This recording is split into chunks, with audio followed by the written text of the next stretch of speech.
BJP के अध्यक्ष OP Dhankhar खुद लाइव जुड़ गए हैं। ओपी धनखड़ जी, आपको ऐसा क्यों लग रहा है कि आंदोलन की वजह से ड्रग्स की समस्या बढ़ रही है?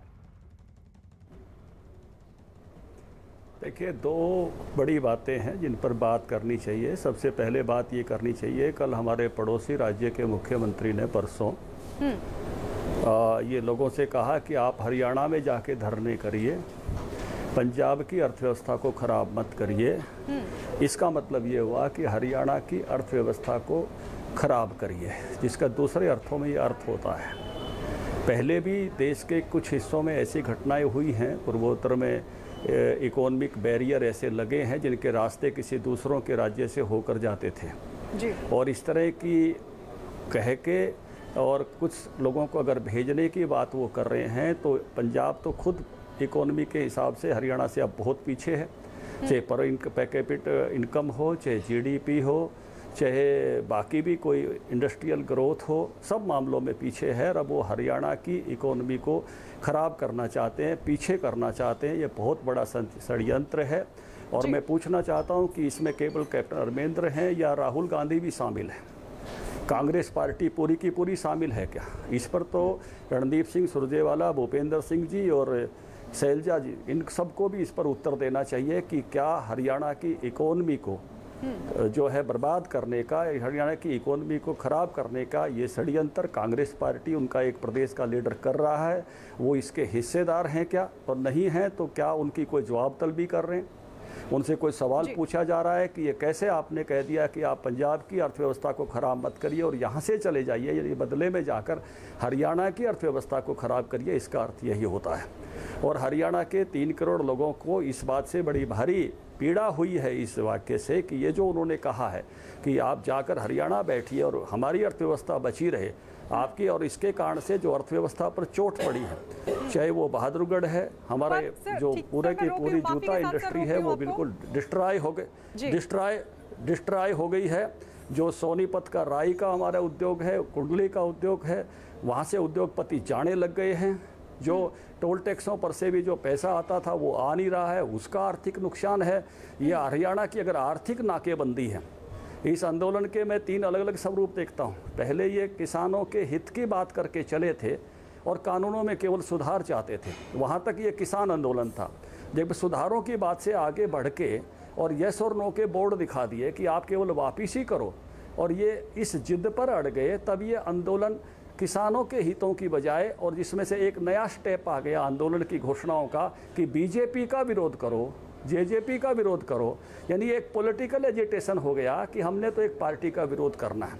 चलो वहाँ तक भी कोई आपत्ति नहीं, बहुत सारी पॉलिटिकल पार्टीज़ काम करती हैं, हमारे विपक्ष में भी करती हैं, लेकिन इससे भी आगे जाके अगर हमारी इकोनॉमी को कोई ख़राब करना चाहता है, पहले कांग्रेस के प्रदेश अध्यक्ष ने कहा कि कैप्टन साहब ने बहुत अच्छा किया, जाखड़ साहब ने कि इनको जत्थेबंदियों को हरियाणा भेज दिया, और अब कैप्टन साहब ने खुद अपने ही मुख से ये कह दिया कि पंजाब की इकोनॉमी को ख़राब मत करो और जाके हरियाणा की इकोनॉमी को जो है आप जाकर बैठ जाइए। इसका मतलब ये है कि हरियाणा की इकोनॉमी को जाकर ख़राब करो, हरियाणा की इकोनॉमी की नाकेबंदी कर लो। मैं कहता हूँ इससे दुर्भाग्यपूर्ण बात हो नहीं सकती। और हरियाणा का एक एक आदमी कांग्रेस से भी पूछेगा, राहुल जी से भी पूछेगा, भूपेंद्र जी और शैलजा जी और रणदीप सुरजेवाला जी से भी पूछेगा कि क्या आप इसके समर्थन में हैं कि हरियाणा की इकोनॉमी खराब हो जाए। संपूर्ण हरियाणा को इस बात पे बड़ा भारी गुस्सा है, नाराजगी। ठीक है सर, लेकिन आपने कहा कि ड्रग्स की समस्या बड़ी है कई इलाकों में जहां जहां पर आंदोलन चल रहा है। आपको ऐसा क्यों लगता है कि ड्रग्स की समस्या आंदोलन की वजह से बड़ी है? नहीं लगता नहीं है, नहीं लगता नहीं है। ये खोजने का विषय है, अध्ययन का विषय है कि उन इलाकों में 3 जिलों में अब पंचायतें अधिक से अधिक इस बात की शिकायत कर रही हैं कि हमारे यहाँ ड्रग्स का प्रभाव बढ़ गया है। रोजाना आकर डेलीगेशन मिल रहे हैं, पुलिस के पास जा रहे हैं कि हमारे यहाँ ड्रग्स का प्रभाव बढ़ गया है। ये अध्ययन का विषय है, खोजने का विषय है, क्योंकि पहले हमारे यहाँ ये समस्या थी तो फतेहाबाद जिले में सबसे ज़्यादा थी जो पंजाब के साथ लगता है, और अब 3 जिलों में बढ़ी है। तो मैं कहूँगा कि मीडिया इस बात को खोजे कि ये 3 जिलों में क्या कारण है कि इस समय ये ड्रग्स की बार बार शिकायतें आने लगी हैं। हमारे पहलवान जो अखाड़े चलाते हैं वो इस बात की शिकायतें कर रहे हैं कि हमारी अगली जनरेशन इसके कारण से खराब हो जाएगी। ड्रग्स का प्रभाव इन 3 जिलों में बढ़ रहा है। ये वास्तव में एक अध्ययन का विषय है जिसको आपके चैनल को भी करना चाहिए और सजग होकर लोगों ने भी, नागरिकों ने भी इस बात का ध्यान करना चाहिए कि इन 3 जिलों में क्यों ड्रग्स की समस्या इस समय बढ़ रही है। इसका अध्ययन अति आवश्यक है, क्योंकि ये कई बार कई चीजें होती हैं जो वर्तमान पीढ़ी को खराब करती हैं, लेकिन अगर ड्रग्स आ गए तो हरियाणा का, उस इलाके का भविष्य खराब हो रहा है। ये जो कई बार स्लोगन आता है कि नस्ल बचाओ, ये तो नस्ल खराब करने वाली बात हो गई। अगर ड्रग्स में पड़ गए, मैं देखता हूं कुछ वर्षों से लोग तुलना किया करते थे कि पंजाब ड्रग की चपेट में आ गया और पंजाब में उड़ता पंजाब जैसी फिल्में बन रही हैं, और लेकिन हरियाणा में कौन सी फिल्म बन रही है? सूरमा। हरियाणा पर कौन सी फिल्म बन रही है? दंगल। हरियाणा जो है आगे जा रहा है खेल के मामले में। अभी आपने देखा ओलंपिक्स में, पैरा ओलंपिक्स में हमने अपने यूथ को बचाए रखा और हमारे यूथ को मोटिवेट किया कि वो अपना बेस्ट दे, खेतों में भी सोना उगाए और ओलंपिक से भी सोना लेकर आए। लेकिन अगर ये बढ़ गया, जैसे बॉर्डर के जिलों में बड़े घोषित तौर पे आ रहा था, बॉर्डर के जिलों में, आपको मालूम है ना, फतेहाबाद की बार बार शिकायतें आती हैं इस बात की। ऐसी ही शिकायतें अब इन जिलों में आने लगी है। आपका चैनल इस पर मैं कहूंगा कि रिपोर्ट करे, स्टडी करे, केवल मेरे बयान तक सीमित नहीं रहे। हाँ, इसका अध्ययन करे, लाए लोगों के सामने। अगर ये चीजें अगर बढ़ गई तो हमारी अगली नस्ल का क्या होगा, ये सवाल खड़ा हो गया है। जी सर, लेकिन आपने कहा कि जैसे रोहतक, झज्जर का जिक्र आपने किया कि कई जिले हैं जहां पर समस्या बढ़ रही है ड्रग्स की। मतलब आपको लगता है कि किसान आंदोलन की आड़ में ड्रग्स को बढ़ावा दिया जा रहा है?